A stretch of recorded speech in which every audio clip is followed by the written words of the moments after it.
The mood in the media is bad. It is dour. It is demoralized. And that's not just because of Trump. There's Yeah. systemic endemic problems we're all dealing with in the media around the nature of our business and the changes in our industry having to do with cord cutting and streaming. Trump's continual threats, and they're Mm, legal threats, right? He is suing several news organizations yeah. and threatening to sue others. He's threatening journalists. Our access to Trump world is so filtered through Trump people, through, Caroline Levitt is not telling us the truth.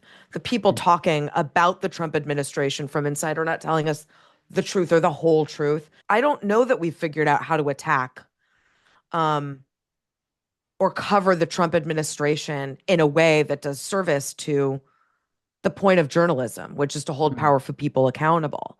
Hello and welcome to Eric McElroy's American Exchange with me, Eric McElroy.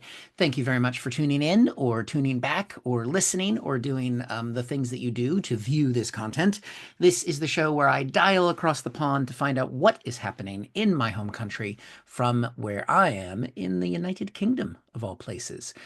This week, I'm pleased to welcome back S.E. Cupp, journalist, columnist, podcaster, and a friend of this podcast. She's been on many times. She's always brilliant to talk to. This time, I wanted to focus a little bit on the media and its dealings with both the previous administration with Biden and the current administration with Mr. Trump. Specifically because she has been a big defender of Jake Tapper's new book about the Biden administration and about the alleged quote unquote cover up of Biden being an old man, which none of us knew until the book came out. But no, we talk about how it was covered, what the Biden administration was doing, and why this was important journalism from her view. And I also wanted to talk to her about the state of media in this current environment, what it's learned from the previous administration, and how that is being applied under the very difficult circumstances that even a Trump supporter would probably say that Trump makes things difficult for the media, I would think, unless, of course, you're someone at Fox News. So SE is always good. We actually got into a proper debate about the direction of the Democratic Party and some of the things it needs to do, which is brilliant. And I should have known it's probably difficult to try and debate someone who used to host CNN's Crossfire. But, I had a go with all of my comedic skills honed here in the UK. Make sure to check out Essie's non-political podcast, Off the Cup. Her columnist comes out regularly in the Chicago Sun-Times and other publications as well. And of course, she's on CNN with all her shows there as well. So it was always great to have her on. We had a good, robust debate, and please enjoy S.E. Cupp. Oh, and before I forget, if you're watching this on YouTube, make sure to subscribe and like the video, share it, because we're really trying to grow the YouTube audience. And also, the podcast is still available on all the other platforms where you listen to podcasts as well. So it's on the Spotify and the Apple Podcasts and all of those fun things. Basically, anywhere you want a podcast, we're there too. So make sure you can tune in and join it there. And thank you very much. And please enjoy S.E. Cupp. I'm always excited to welcome back to the podcast one of my favorite guests, S.E. Cupp. And we're going to focus a little bit differently on a more targeted issue rather than a general chat about what's happening in America, and a broader chat about what's happening with media in my home country, something I get to watch a lot of. That's how I find out what's happening, I suppose, which is the point of media. But I wanted to deal with the hot story, the big story, the one that everybody is talking about is, of course, Biden, his health, and the fact that he was replaced by a clone and a robot, and that you in the media helped the Democrats cover it up. That's What a the big story. story, isn't it? Yeah. That's Yes. that's what everyone's talking. Isn't that what that's what Jake Tapper's book is about, right? The Robots. robot, Biden Mhm. the robot, who was cognitively worse than Biden the man, apparently. Yeah. So yes, I wanted to talk about the book and Biden and the coverage of that because that's been such a huge story. I guess we can talk about the robot clone thing later because that's just, I Silly. mean, it's just, I mean, what's incredible about that is the fact that that was like a thing that the president of the United States said, and the entire world just went, anyway, Right. just, so we'll talk about that later. But I think you've been quite vocal in defending Jake Tapper and his colleagues writing on the story. I know you were calling on Biden to step down well before it was cool to do so. You were ahead of George Clooney on that one, I believe. Well ahead. Well, because Biden was pretty clear coming in that he was going to be a bridge to the Mm. next generation of Democrats, that he was going to be a one-term president. The job he was going to do, he had already done when he got into the White House. And it was just to get rid of Trump. He did it. Yeah. And that's how people like me, movement conservatives, could vote for Joe Biden. And Mm. so, yeah, when I started hearing rumblings before the midterms that he was thinking of running again, well, that's when I started saying stuff like, no, you can't. You should not. You are not the best person to go up against Trump again. Yeah. And I can see you're not the same as you were during the campaign. And so, yeah, I started saying that pretty early. And by the time, that debate came around, I was pissed. I was Mm. pissed that Democrats were playing with the future in the way that they were, in Yeah. protecting Biden, in not really having a primary. Um, I was pissed. I thought that they squandered my vote, took it for granted, expected they would get it again. Um, and then there's the stuff they did around policy and messaging, um, that didn't serve them well either. The top three issues for voters were economy, crime, and immigration. Mm. On the economy, Biden and Democrats were saying the economy is great. Remember, it's strong as hell. Yeah. On immigration, Biden said for way too long, this isn't a crisis until it was. Mm. On crime, Democrats said, you're safe. Crime is down. In fact, Mm. crime was up and no one felt safe, Yeah. especially in big cities. So the lying around the policy, to be generous, misleading around policy, Yeah. was part of the problem. The candidate was part of the problem. And the promise that Democrats made and broke was part of the problem. What the book does is sort of go inside all of those decisions Mm. and the machinery around the Democratic Party and Joe Biden as it got to 2024. But as you mentioned, and as I'm saying, this problem started long before then. It started in Yeah. 2021, 2022, when Biden started toying with the idea that he would run again.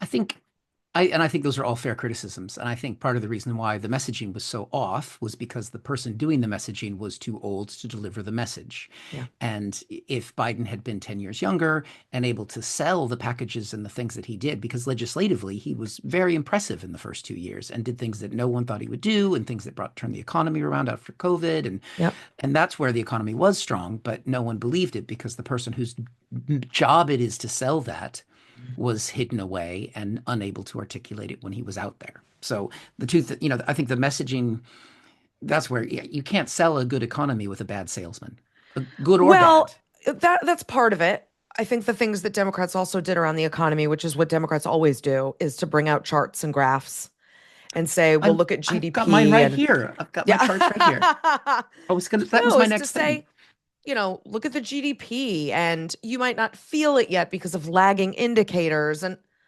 listen, if you haven't gotten a raise in 5 years, if you know, get in your car and the first thing you do is look at how much gas you have Yeah. and how far you can drive, you don't care about lagging indicators.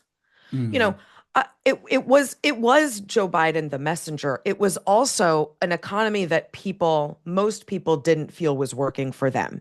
Yeah. You can look at the numbers and the graphs and the charts that show otherwise, but it's almost irrelevant Yeah. because when it comes to voting, you don't tell people that they're wrong about how they feel.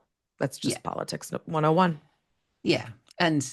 But again, if you can't translate how it is, but that's the job of a good communicator is to Yes, move beyond the charts and go, okay, yes, but this is why exactly it's right. happening this way. And this is what is around the corner. And look how much we're doing better than the rest of the world. And he couldn't do Yes. that. Nope. So I think the like where I can see on the putting on my liberal hat and because the frustration of yes, Biden screwed up. I mean, there's no question they screwed up, and he should have gotten out. And is the idea that, well, we're making a big deal out of this now and turn in a little bit of, probably this is selling the book a little bit and selling the media, which I kind of want to ask you about, is making it seem like this was a proper cover up when it's hard to be a cover up when you were calling for him to step down. Everyone in America thought that Joe Biden was too old to run, except for the 8 people who were sitting next to Joe Biden Yeah. protecting him in the Oval Office. Yep. So the spin of it's a scandal versus how is it a scandal if everyone knew it was wrong? Well, it wasn't a successful cover up, but it was a cover up Yeah. nonetheless. It was an attempt at covering up. And we know there's what we could all see. And Hmm. then now we know, largely through the book, Yeah. the efforts that were taken to shield Joe Biden Hmm. from both the public, but also like internal polls and what people were saying about his campaign and the health of his Hmm. campaign. Um, there was an attempt to sort of float him by the American public, right? And Yeah. hope that Trump was so bad, they wouldn't notice his cognitive decline. They wouldn't notice that the policies he oversaw weren't working.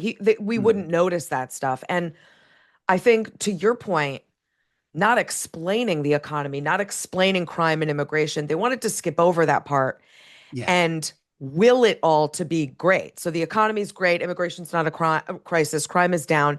They skipped over the explaining part and just wanted to say it's all great. It wasn't great, and you needed to Hmm. explain where it was and where it was going. He couldn't do that. The cover up, I don't think was as much by the media because, as you say, lots of us were talking about it Hmm. publicly. I Yeah. think the cover up was inside the White House and very specifically inside Biden world. And Yeah. it did him no service, no favors to his legacy, to his reputation, and clearly for the country. It's how we Hmm. got here today with Yeah. Trump again. I think, and guess the other side is the framework and the language around cover up implies Mhm. crime. It implies something illegal, which trying to protect an old man and trying to present him Yeah, in the right. best I wouldn't go light, that far with it. it's, there's nothing criminal in what they did. There's maybe No. unethical or foolish or hubris, all of those Yeah. things. But I think when you think cover up, you think obviously Watergate and Iran Contra, or other, well, all of the Trump administration ever. So, Yeah. every, well, he does it differently because we'll talk about how he does his crime just publicly. Um, so yeah, I think maybe that's some of the language that is like, and but I mean, I do agree that with the introspect, it's time you have to look at it and say what happened. My other complaint, I guess, as a Democrat, is that Democrats always do the hard work and actually look at what we've done. And there's Democrats, not just Democrats, I think, make an effort to like what we did with, let's say, Al Franken, for example. Hold on. We You must don't think? disagree here. All right, let's get Um, this is good. First of all, I can only remember one autopsy in the past 30 years. It was the Republican autopsy in 2012. I was on that committee Yeah. that did that autopsy where we were sent to the woodshed in 2012. And when that happens, you go think about what you've done. And that's Hmm. what we did. And we examined policy, candidate, and messaging. I specifically was tasked at looking at those 3 areas in regards to um, LGBTQ minority, millennial, and women voters. Yeah. How could we work on candidate messaging and policy to attract more of those kinds of voters? And that was hard work. It's really Hmm. hard to be self-reflective, Yep. especially around policy. Everyone is okay massaging messages, Yeah. and even candidate shopping. Very hard for a party to look inwardly at your policies because once you admit a policy doesn't work, it's almost like the whole house of cards falls down. You have to start over. Um, Sure. I have been talking to Democrats since November, and what I'm mostly hearing is a lot of blaming Hmm. Biden, blaming Kamala, blaming Obama, blaming George Clooney, blaming the media, blaming people instead of messaging and candidate and policy. Those 3 things that I think are everything. Hmm. And I hear Democrats still having really old conversations. Should we go farther to the left or should we go farther to the right? That's not the conversation they need to be having either. They're having Hmm. conversations about, well, should we just let Trump hang himself? And Yeah. so we don't really even need to fight. That's not it either. Or it's, Well, should we just be talking about how bad Trump is all the time? Bombard people with how bad Trump is all the time. Well, that didn't work in 2016 or 2024. Yeah. You have to come to the table with promises, ideas, a united agenda that's going to work for a majority of people, not just your fringe, not just your base, not just your pet projects or your special interest groups. It's hard work Mm, to actually look at what you've done, and I don't hear anyone taking responsibility for what Biden did. I don't mm, hear anyone taking, I mean, they're still pretending he was fine. Biden world is still pretending he is fine and he would have won. That is crazy.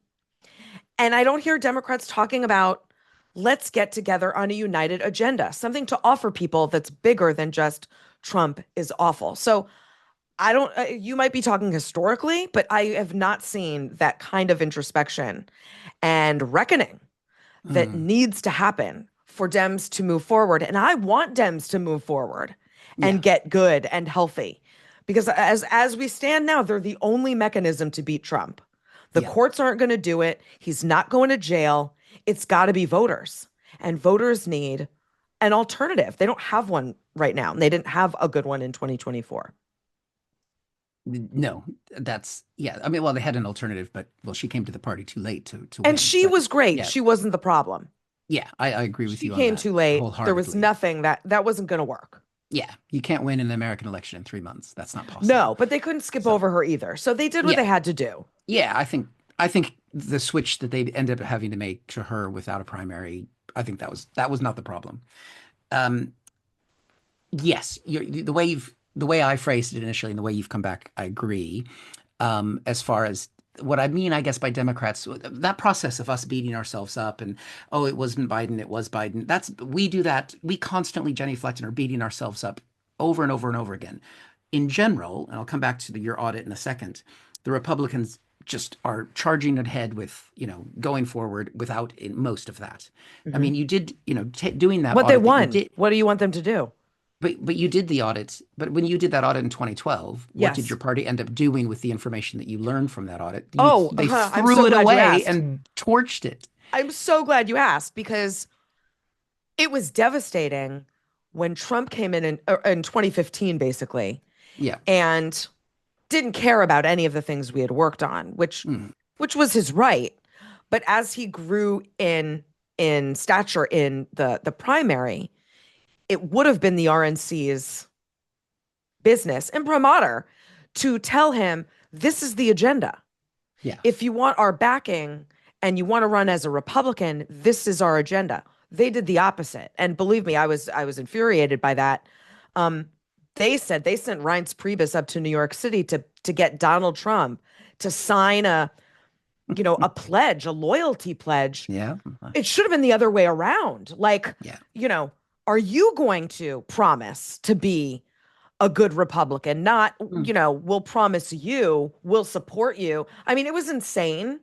Um, so yeah, but that's not the fault of us and Republicans. That's the fault of the RNC and Donald Trump and them making a very, very short-sighted, ultimately successful decision to give him free reign over the agenda and the Yeah. policies.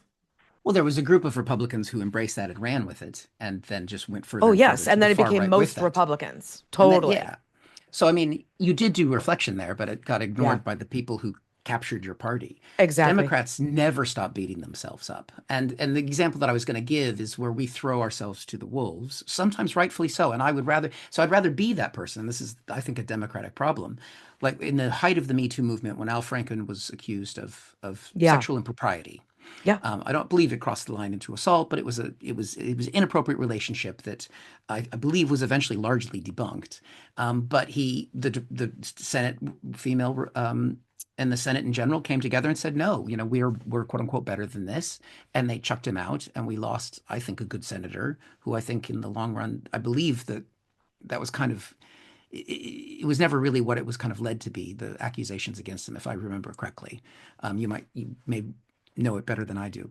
But that's the kind of behavior the Democrats do a lot. We shoot ourselves in the foot in that I way. mean, listen, I get your point. That's one example. I think you're making some broad sweeping generalizations Mm, here because, you know, I can look at a lot of things Democrats have done, say on anti-Semitism, um, members of Congress saying really awful, vile things and not really getting much attention inside the party, not Mm. getting, um, scolded or reprimanded or disciplined.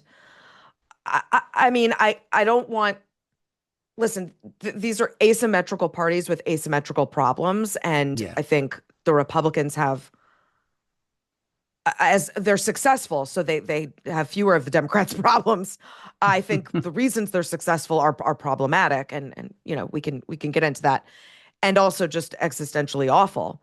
Yeah. But I think the virtuosity you're ascribing to Democrats, is just look, both Well, it's not parties are always, yeah, it's not shitty. always a virtue in that either. But Well, no, and listen, I still hear a lot of Democrats saying, you know, Kamala Harris lost because of racism and sexism, and if that's what you'll never win again if you're not going mm, to look at the reasons you lost, yeah. which have to do with you. And I'm not hearing the stuff you're imagining that Democrats are doing to themselves. I'm not seeing it at all. And that doesn't make me happy. And again, Mm, I'm no longer a partisan because conservatism, which is what I care about, is platformed by no one today. So I'm a no sides, both sides, all the sides. Everybody sucks, but asymmetrically. So I'm just telling you what I'm hearing and what I'm yeah, yeah, seeing. yeah. And I was just at a big conference in Michigan where every Michigan poll was there, including Gretchen Whitmer, the Democratic governor there, Alyssa Slotkin, the new Democratic senator there. And I talked to Alyssa Slotkin because we're friendly and know each other. And she was really concerned. She's like, Mm, listen, we have a big problem. Half of Democrats don't like the country, don't like the flag. That's a huge problem. mm, Democrats have to reclaim patriotism, common sense. She's someone that I think really gets it, mhm. what the fight is going to be, what the arguments and conversations have to be about. Um, but elsewhere, I'm just hearing a lot of blame game and how can we jump over the part where we actually look at what we've done? Mm. I mean, I see the pull though. Again, well, from here, again, I'm always observing this thing from a million Yeah. miles away. Yeah. Between what the thing that the Republicans are doing very successfully, or MAGA is doing very successfully right now, is they're just not giving a fuck and doing what they want to do and That's pushing right. every and they're going too far and that they're breaking laws, but they're showing that there is power there. That why don't Democrats use that level of power when they're in power and do what they can? Just I said to I remember saying this to Joe Walsh, who I had on the podcast in Biden's administration when Joe was Mhm. getting beaten up at the border and he was pointing at Congress saying Congress has to fix the problem. And I bet what he's going to do is he's going to say, I can't do this as a president by myself. Congress is going to screw him because the Republicans aren't going to let anything pass. And Mhm. then Joe Biden's going to end up closing the border himself. And Joe's like, no, he won't do that. And then Biden did it. I mean, he did do something. He did then take executive action eventually. Yeah. But Democrats, you've got MAGA ripping up the rule book, I think, too far. But you can see some Democrats want to go that way. Like, let's go balls to the walls and do it this. Or, yeah, then there's Well, the other Democrats side of don't if have any we, power right now. And so yeah, that's that's just an academic. endemic problem. Um, but Democrats are not afraid of executive orders. Joe Biden and Obama used lots of executive orders to get things done. And in fact, Obamacare was pushed through with zero Republican votes. They Yeah. just did it. So listen, I'm not both sidesing. I'm saying Mm, the I don't give a fuck stuff on the right is awful and no one should be puppeting it. yeah. Deciding that laws don't need to be observed, the Constitution doesn't matter. I'll just ignore the courts. No one should be rising to that level just because Trump is doing it. And he's doing it successfully so far. A lot of what he's been doing is being overturned. That Yeah. was true in the first administration. 77% of his regulatory rollbacks in the first term were overturned because he Mm, doesn't really care about the process of yeah. getting things done. Um, the regulatory process, for example, is very long. It's very arcane, but good people at government know how to do it. Like Joe Biden, a Mm, lot of his regs stuck. A lot of what Trump tried to roll back were just overturned because he's again, he's not really concerned with how to get things done in a way that makes sense, that sticks, that best serves his agenda. You look at Doge, I mean, Mm. he's facing dozens of lawsuits on the things Yeah. he's trying to do. So, how much of it will ultimately be successful, I think, is still a question mark. But I think there's a fine line between not giving a fuck Mm. and being aggressive and bold in a way that telegraphs to voters we are not giving up. And it's not a 48-hour speech on the floor of the Senate that's going to get Mm. anything done. It's this is an agenda we have and we are not giving up on it. I think it's an attitude and a tone. Yes. It's not just let's throw everything else away. I can't stand No, for yeah. by Yeah, that. I wouldn't advocate that. And I guess in some ways, again, Biden was doing that, the way that he kept fighting and going back to the wall for student loan forgiveness. And he kept Yeah. revamping it, but legally. And then Yeah. so when his got turned down, he didn't do what Trump does and say, all the judges hate me and they're all plants and blah, blah, No. blah. He then tweaked it, tried again, tweaked it, tried again. So he was doing Yeah. that. But again, because he was such a shitty messenger, no one knows. That's right. I And think you're right. so there was a good fight there for progressive ideas. You know, getting rid of student debt is a progressive idea in the way that they were doing it, rather than Hmm. just letting it sit there. So Yeah. yeah, it's. I mean, it would. You know, the hard part is that it's interesting and academic to debate. Should we push further to the left? Should we put further to the right? Hmm. And in the meantime, the, when you're up against the Trump regime, which is like fucking Yeah. unfucking believable. Well, I had Joe Walsh on last night, which is funny. Because yesterday he announced he's officially became a Democrat. Well, when this is And going out, he did that last week. So just say oh yeah, yeah, this. okay, yeah, yeah, yeah. I Let's recently had Joe dear Walsh on. dear listeners, don't pretend Yeah, I just a had Joe whole week Walsh ago. on a little bit ago, and he, formally officially announced he's become a Democrat. And Joe Walsh, Yeah, as you know, was a conservative Tea Party member, Republican. Then yeah. he sort of left the Republicans, and now he's officially a Democrat. And he became a Democrat because of all the reasons we're talking. Trump is an existential Yeah. threat, and he isn't a Democrat. He isn't liberal, but he needs a mechanism to fight the Republicans. And I think he wants to run again. And so that makes Mm, sense for him. He can't run nowhere. He's got to run somewhere and fight inside a party. yeah. So that makes sense for him. And Joe Walsh was saying, and I completely agree, the Democrats need to stop talking about left, moderate, too far left, moderate, and what the right balance is, and Yeah. be the Big Tent. Because Mm, Republicans are no longer a big tent. The yeah. tent is MAGA and no one else is allowed in. In fact, people are being kicked out of the tent. People Yeah. like Adam Kinzinger and Liz Cheney and good conservatives are being asked to leave the tent. And the Yeah. tent is getting more condensed. It's a good enough size, obviously, to get him elected, but it's a condensed tent. Democrats need to stop purity testing voters and Mm, politicians and say, you're for our agenda? Welcome. Come on in, Joe Walsh. Come on in. yeah. Far left progressive, AOC, Jasmine Crockett, Bernie Sanders, Joe Biden, Kamala Harris, Gavin Newsom, Alyssa Slotkin, Pete Buttigieg. You're all welcome here, and you're Mm, all good liberals. yeah. Okay. And no one needs to feel the threat of primaries and finger pointing and invective because you're over here and I'm over here. Do you have a similar agenda? You have the same values? Yeah. Stop fighting with each other. You cannot afford this fractured caucus. And Joe Mm, saw that. The coalitions that came out for Obama didn't come out for Joe. Kamala got him back yeah. to a point, but not enough. The coalitions are no longer big enough in the Democratic Party to amount to a big enough tent. So that's a fair point, and I agree. I mean, and I'm seeing that with the Democrats abroad, here Mm. outside of of the U.S. Although our mission is a little bit different in that we're generally focused on get out the vote and not policy so Right, right. much, which is easier to be in a way because that's a tactical thing rather than having to worry about what the party stands for. We just want to get every American who's overseas out to vote Yes. because that's vital, and so it's an easier mission from that side. Yeah. And I see us as quite welcoming. I'm happy to have Joe be part of the Democratic Party, partly because I've also I mean, you and him are probably the two most regular people we've had on this podcast, and he's great to talk to, and he's funny, and he's very open about how he's evolved, and Hmm. that's what you need. So if we were to throw Joe out because of the things that we used to disagree about, that would be Right. stupid.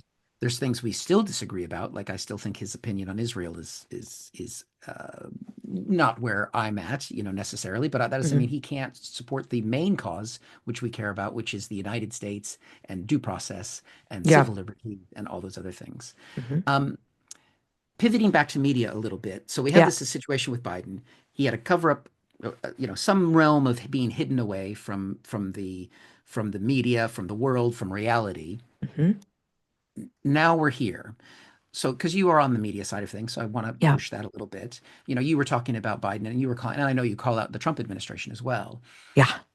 with the attacks that this administration is putting on the media, and Yeah. then also with the fact that Trump openly and has been he does his criminality essentially in public, which is what Speaker Johnson essentially admitted. Like, it can't be a crime because he's doing it in public, Yep. selling the meme Yep. coins. Um, and and also he's been cognitively bizarre since the '80s. Yes. Yes. So it's not like there's a Yeah. decline. It's like, no, he was talking about tariffs 40 years ago. It was stupid then and it's stupid now. Hmm. How is the media attacking this? Because you see CBS is looking likely to fold. Hmm. ABC gave them millions of dollars to make problems go away. You know, where does it feel like that? What is the mood within the media right now dealing with this kind of administration? Well, it's layered. The mood in the media is bad. It is dour. It is demoralized. And that's not just because of Trump. There's Yeah. systemic endemic problems we're all dealing with in the media around the nature of our business and the changes in our industry having to do with cord cutting and streaming and blah blah blah, all the stuff you know. Hmm. Um, so that's the foundation of the media's mood right now. Add to Yeah. that Trump's continual threats, and they're Mm. legal threats, right? He is suing several news organizations Yeah. and threatening to sue others. He's threatening journalists. Um, that, of course, adds a layer of anxiety and frustration because our access to Trump world is so filtered through Trump people, through, Caroline Levitt is not telling us the truth. The people Mm. talking about the Trump administration from inside are not telling us the truth or the whole truth. Yeah. So we have access problems. We have fact problems. We can't get to facts as easily about certain things. Again, I think Biden world was very close to the media as well. Mm. And then thirdly, on top of that, which is I think what you're getting at, I don't know that we've figured out how to attack um, or cover the Trump administration in a way that does service to the point of journalism, which is to hold Mm. powerful people accountable. Yeah. Um, I asked a question the other day of someone. I said, "What's Trump's weakness?" That Mm. person was like, "I've never been asked that. We've never talked about that on a cable news show. Like, Mm. why?" I know we talk a lot about the craziness, the things he Yeah. does. Are we talking about where he's vulnerable, Mm. where he's beatable? I mean, we can all broadly say tariffs in the economy, but really, what's his weakness? And really, what's the best way to exploit it Mm. if you're the opposition? Or Yeah. if you're a journalist trying to cover him, how do you exploit a weakness to get at the accuracy, the facts? Mm. I just think there are a bunch of conversations we're not having. Um, So what would and make those conversations happen? What gets them to break through? Is it because they don't? Because I know you're part of a corporate entity, and I'm not saying yeah, you as CNN, the media is general. So how do you get those questions asked? well, there's an interesting thing happening in the media right now. As legacy media and corporate media in a way is shrinking, right? The Mm, conglomerates are getting big, but the journalism enterprises inside of them are getting very small. yeah, And, we're firing a lot of people, laying off a lot of people. You're yeah. seeing a rise in independent journalism on places like Substack. And that's really healthy.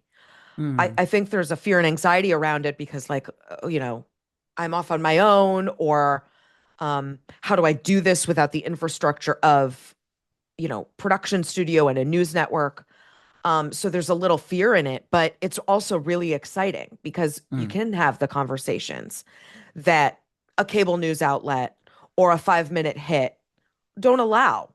yeah. Um, Structurally, they just don't allow that kind of, you know, um, line of inquiry, long discussion, deep dive, nuance, all the things that I think are required to really get at the bottom of problems.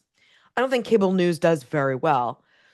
So there are becoming places to have those conversations. I hope they break through. I hope that um, you know, journalists, as they did in 2016, as we did in 2016, had an opportunity to get better, Mm, to be better at our jobs in the face of so much adversity. And sometimes that's the good news that comes out of something like this. You really have to get good and serious about your job. and is there so for I've played the F word, the fascist card for quite a while. I've thought Yeah, that their tendencies are fascist. They want to do things, and when you're telling universities what they can and can't teach, I mean that is, I think, definitionally fascism, and lots of 100%. other things, due process being thrown away, all of that. Yep. Is the media gearing itself up for this assault from an administration? Because now it's not just, like a Biden administration that maybe hid his infirmities. This is an attack in a way that they're using potentially the courts or the FBI Mhm. or and so on. Do you think that is a broad, across the board, are they ready for what's coming if it gets as bad as I think it could? Yeah, I don't I think the media is very much attuned to these problems. And I Mm, think turn on any network, maybe other than Fox and Newsmax, and you'll see a lot of people talking about these threats. yeah. And it's important to talk about these threats. Are they prepared? I mean, let's look back at Roe. Do you think that people were prepared for Roe to be overturned? I don't, No, no. on any level. Yeah. Um, Even the Republicans weren't conservatives prepared weren't for, ready. Yeah. nobody was ready. Republicans weren't ready. Now that they got the thing they said they had wanted, they didn't really even know what to do with it or how to shore up the problems it was going to create. They didn't even know how to message effectively around it. Democrats definitely didn't know what to do. The media was left a bit flat-footed and sort of shocked. And how did the courts get here? And Mm, how was this possible all along? You're starting to see more and more people talk about Obergefell and some other rulings that could be targeted in future. But so much is unprecedented, and there's so much you think there's so many dams you think will not break yeah. until they do. Yeah. And so, is anyone prepared for some of the things that might come out of this Trump 2.0? I don't know that you could be, you know. Well, I think what I have to hope is that they'll call it for what it is. There was a lot of fear, like when Trump was originally in the picture and saying that he was a liar or that he lied. Oh God, this That was whole every nightmare. newsroom. Yeah. This was the bane of my existence as a writer Hmm. because I freelance, for the New York Times. I'm in a lot Yeah. of, okay, newsrooms. The consternation over whether to call him a liar, a word that is accurate to describe him, Yeah. was mind numbing.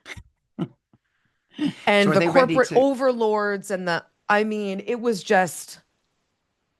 an obnoxious, circular, never ending argument. Of Yeah. course, we should call him a liar.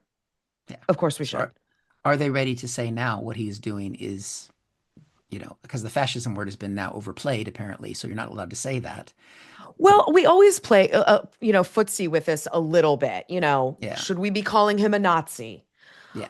There are good arguments to not do that. I get the arguments to Yeah. not do that. Should we be comparing him to Hitler? I get the arguments to not do that. Should we be calling this a civil war? Um, I understand those kinds of conversations, Mhm. but I'll be the first to point out Republicans were very big on it's important to call the thing by its name, Yeah. right? We were real mad at Obama when he wouldn't say Islamic extremism or terrorism. Mm. Real Yeah. mad at him. Call the Yeah, I thing by remember. its name.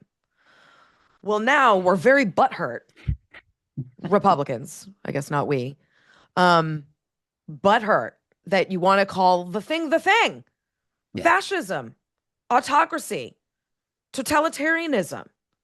That's the thing. That's what it is. These are the Yeah. things, add them all up in toto, the sum of the Yeah. parts is fascism.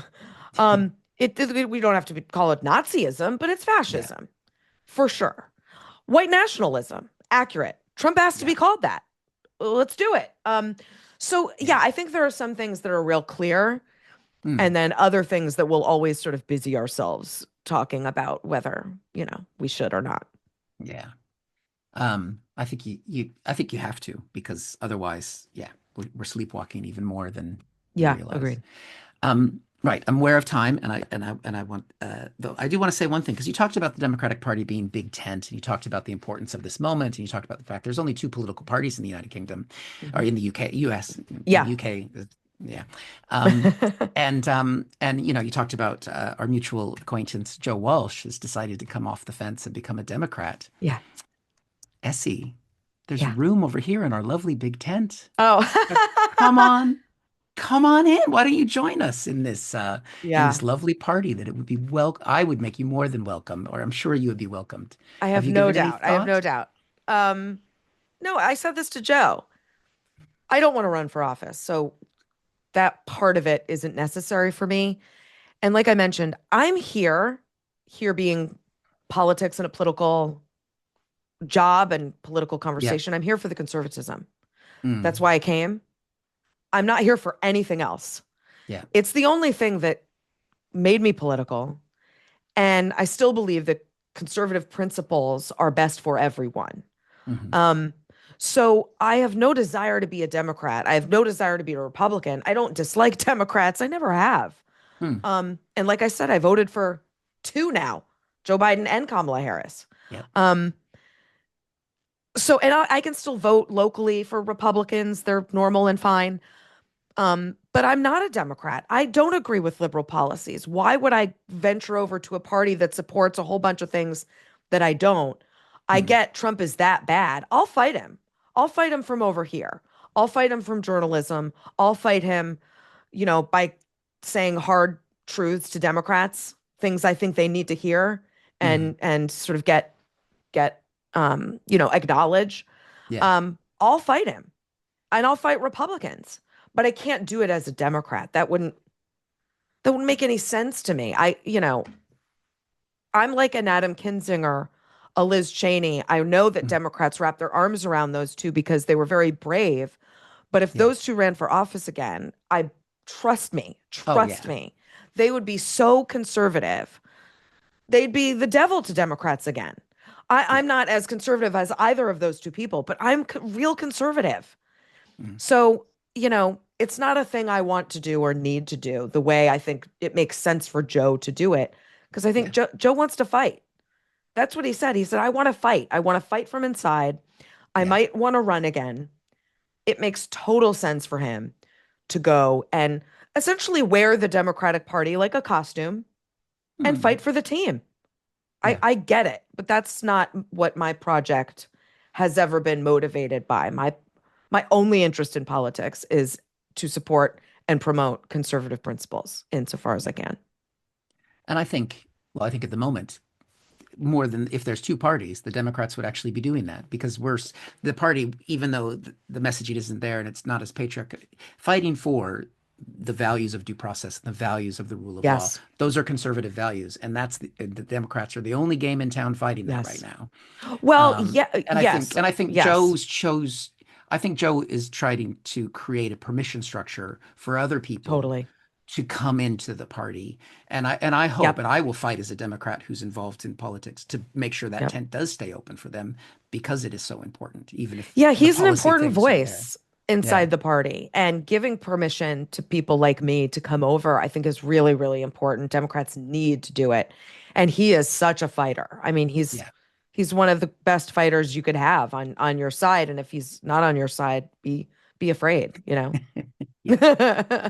I only met him when he was already wayward from the party, so Oh, I've never had him turn yeah. his wrath on me, luckily. But um, well, as always, Essie, it was great to catch up, and I liked the fact that we got a proper debate this time because I'm usually Me just quizzing you too. for information. It was fun. I like it. It's Well, good. listen, It's we're good for you. friends. We can do Yeah. it now, you Yeah. know, like, because you know where I'm coming from. I know where you're coming from.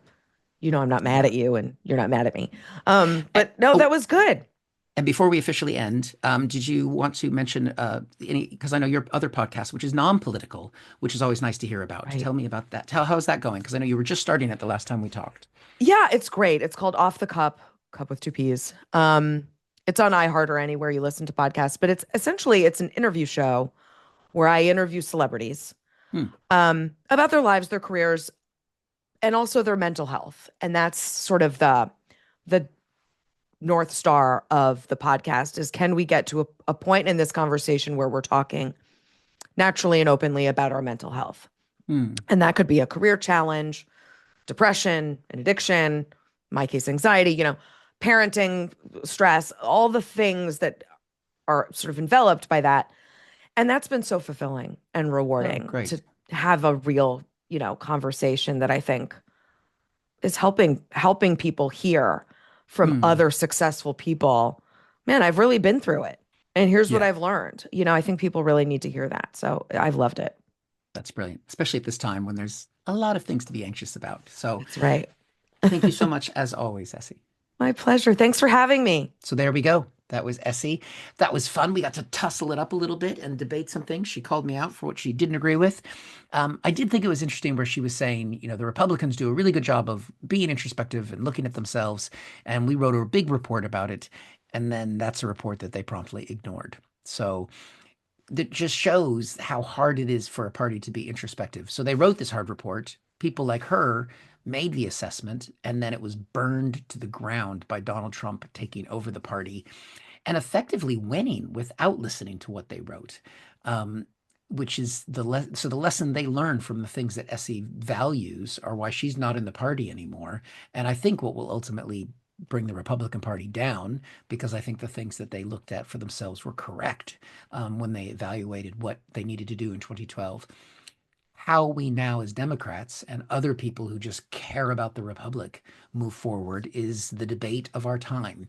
And what happens in the next few months in the run up to the midterms is going to be it's going to be incredible. So it was great to talk to Essie. It's interesting as well to see, you know, the impact of people like Joe, who was on the last podcast, coming out as a Democrat since he and I talked so just last week, and what how that will have an impact. You know, how big can the Democratic Party's tent grow, and how is that going to be embraced as more people who are willing to fight for what are the good things in the American experiment of my home country.